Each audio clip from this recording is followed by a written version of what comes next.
Bonjour à toutes et à tous. C'est bien aujourd'hui, j'ai le plaisir de vous présenter ces rares enceintes Verac G431 dont vous avez déjà eu un petit aperçu au travers d'un short préalable à leur restauration.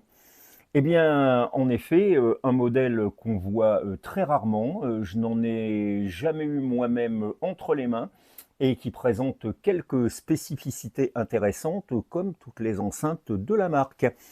Alors, sans nous étendre beaucoup sur le sujet, Verac a été créé en 1976 par Joseph Léon, qui était précédemment designer en chef chez Ellipson et à qui on doit de très belles réalisations, que ce soit les sphères, les 42-40 par exemple, et autres enceintes très intéressantes pour lesquelles Pierre-Étienne Léon va mettre en œuvre son principe d'autorégulation acoustique et ou même de charge infinie, comme dans le caisson P80 D4240 ou encore dans les petits Ellipson 1303 que j'avais eu le plaisir de vous présenter sur la chaîne.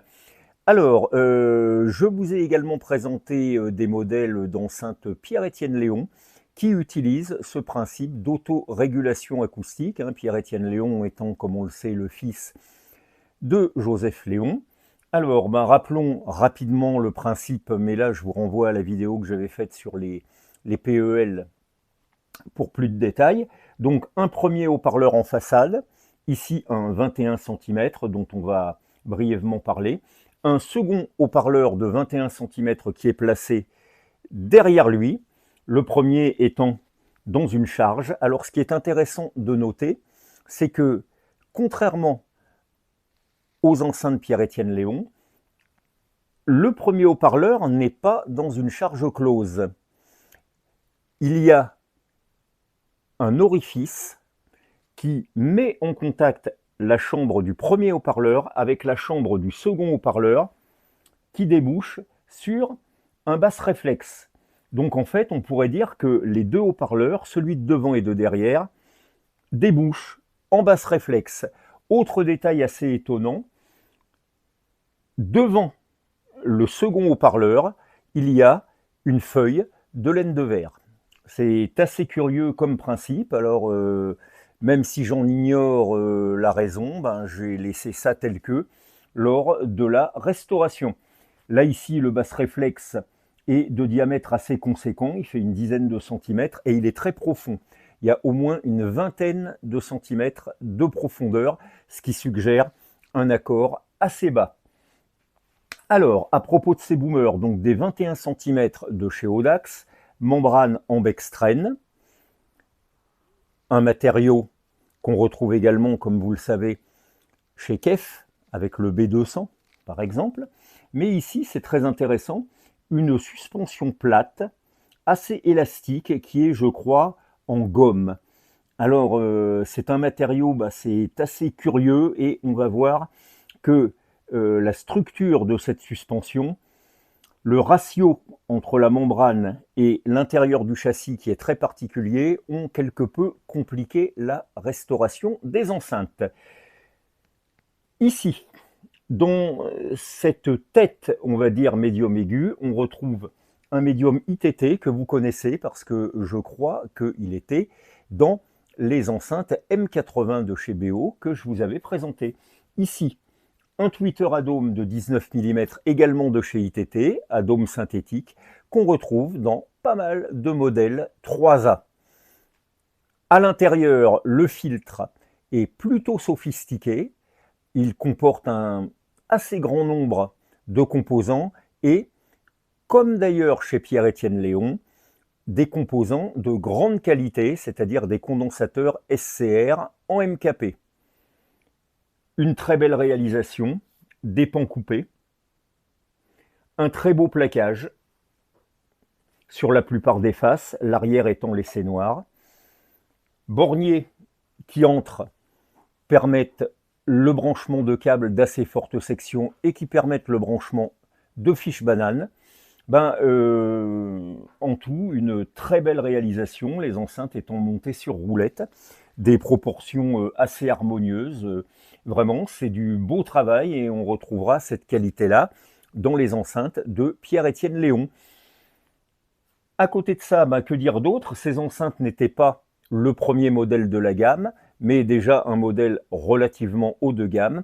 Le modèle haut de gamme étant la Verac G542, beaucoup plus grosse, avec un volume, je crois, de 150 litres pour le caisson de basse, et donc elle embarquait deux haut-parleurs elliptiques de 32 cm par 22, je crois que c'était des 22-32 ou 20-32, de chez Audax, ce qui donnait, à mon avis, un grave assez imposant pour ces enceintes. Donc, une très belle réalisation, encore une fois. Parlons un petit peu de leur restauration. Eh bien, les suspensions sur une enceinte et les haut-parleurs de basse étaient bien conservés. Par contre, sur la deuxième, on notait des craquelures dans la suspension. Alors ça, je l'ai déjà vu sur des haut-parleurs du même genre. Et surtout, le haut-parleur qui était à l'arrière avait sa suspension découpée pratiquement sur tout le pourtour. La membrane s'était désolidarisée en quelque sorte de la bobine. Donc il y a eu une assez importante restauration à faire, notamment donc sur le haut-parleur arrière. Mais le problème, comme je vous le disais, c'est que je me suis renseigné auprès de Audax, cette suspension-là, ma foi, ils n'en ont plus. La membrane, l'équipage mobile complet, il n'y en a plus non plus. Là, ici, c'est très très fortement collé sur la membrane, on ne peut pas l'enlever. Le ratio entre la membrane et l'intérieur du châssis, ma foi, on a une petite membrane et un châssis ici qui va être plutôt large. Donc, aucun modèle de suspension demi-rouleau ne peut correspondre. Donc, comment je m'y suis pris pour restaurer donc le haut-parleur qui est à l'intérieur, parce que si ma foi je ne trouvais pas de solution, il fallait attendre de voir passer un haut-parleur de ce type, et croyez-moi, ce n'est pas gagné, d'autant que je crois que l'impédance c'est du 16 ohms. Donc voilà. Alors, comment m'y suis-je pris? Eh bien, j'ai découpé une sorte de rondelle en carton pour justement prolonger le bord de collage du châssis. Et j'ai pu, grâce à ça, en réduisant une suspension, on va dire conventionnelle, à demi-rouleau, j'ai pu arriver à obtenir une suspension qui matchait parfaitement avec mon montage rondelle. Et donc réduction de suspension, on arrive à obtenir un bon résultat. Et ma foi, le résultat est vraiment plutôt bon. Et le haut-parleur fonctionne très bien. Les enceintes ont pu repartir, voilà, pour un tour. Et c'est très bien parce que, comme je vous le disais, non seulement ça fera plaisir à leurs propriétaires, je pense, mais en plus de ça, on en voit très très peu et ça aurait été dommage de les mettre au rebut à cause de ce problème de haut-parleur. Donc voilà, c'est réglé. Au niveau des médiums aigus, tout se passait plutôt bien. J'ai pris quelques mesures de condensateur pour le filtre, et ma foi, ça allait aussi. Donc tout va bien pour les enceintes, les voici repartis pour un tour. Alors, qu'est-ce qu'on peut dire de l'écoute? Déjà, première chose, on a un très bon boomer que je vais qualifier ici de boomer médium. Et ce haut-parleur-là est capable de descendre non seulement assez bien dans le grave, mais je trouve il donne un très beau bas médium et il peut monter suffisamment haut pour arriver à faire en sorte que ce haut-parleur-là, le médium ado mi-tété, n'ait pas à descendre trop bas. Donc on a une écoute plutôt homogène, avec des timbres qui sont très doux.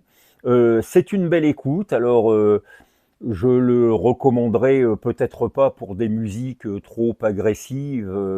Je ne pense pas qu'elle soit destinée à ça, mais sur du pop, du rock, du jazz, du folk, du classique évidemment bien sûr, ma foi, elles se débrouilleront très très bien. Au niveau du rendement, ce n'est pas catastrophique, mais bon, ce n'est pas non plus un rendement élevé, donc je pense qu'un ampli avec un peu de courant et un peu de watts leur conviendra tout à fait, sachant que, attention quand même à ne pas trop les maltraiter, parce que des haut-parleurs comme ça, on aura un petit peu de mal à en retrouver d'autres. Alors, j'ai eu plusieurs modèles de la gamme de Vérac, par exemple les petites G122, qui avaient le remarquable petit boomer médium WFR12 et un HIF13 sur cahier de charge. Eh bien, le même principe, autorégulation acoustique derrière, donc le WFR12. J'ai eu d'autres enceintes, je crois qu'elles étaient en 2 voix. Je ne me rappelle plus la référence, mais il y avait un boomer et un tweeter à dôme de chez Audax aussi de 25 mm.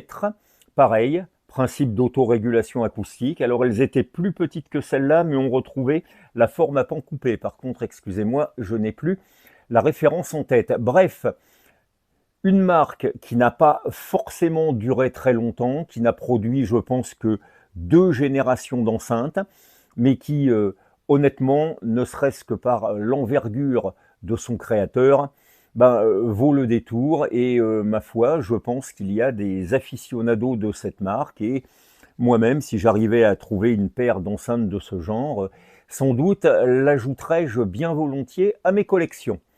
Eh bien, je vais vous laisser en compagnie pour un petit morceau de musique.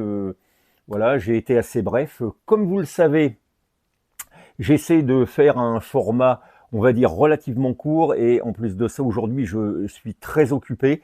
J'ai ma piscine de 5 par 10 que je dois finir de remplir. Ensuite de ça, j'ai ma voiture à laver et je pars faire un barbecue en forêt avec des amis. Donc, sur ces fortes paroles, je vous dis à une prochaine fois et bonjour chez vous.